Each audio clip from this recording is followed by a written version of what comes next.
Assalamualaikum warahmatullahi wabarakatuh. My name is Zaidatul Alia and you can call me Alia. This time I want to show you how to make an illustration like this by using Ibis Paint X app.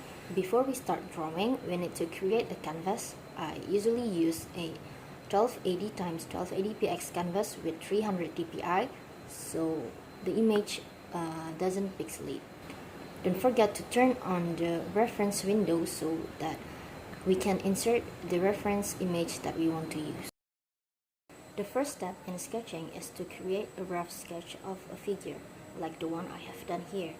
This sketch is typically used as a reference, so it doesn't need to be perfect.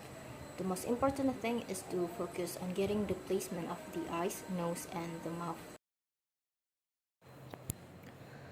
To create captivating illustration in Ibis Paint X, first gather inspiring references and find brushes that suit your artistic style. Utilize the reference window and grid function for accuracy and perspective. Sketch freely on one layer, then create a new layer for clean lines.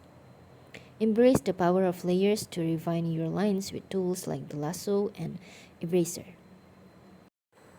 Coloring tips in Ibis Paint X. For shading and highlighting, imagine shadow as dark paint and highlights as light paint. Place a new layer of shadow paint above your base colors, then clip it to that layer so the shadows only darken the underlying colors. Experiment with different brushes. A soft brush is great for smooth shading, while a stiffer brush allows you to draw sharper shadows with harder presses.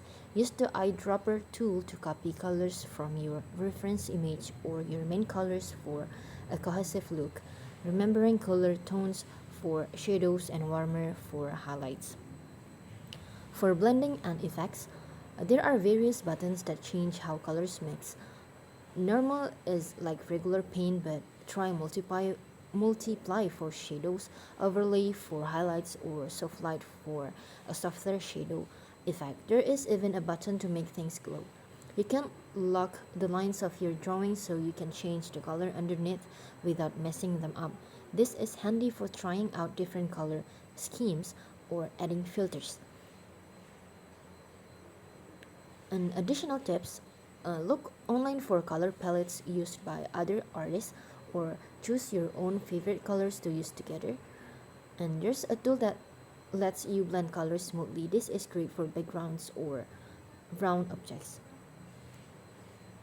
Don't be afraid to experiment with new things. With digital art, you can always erase mistakes and start over. The most important thing is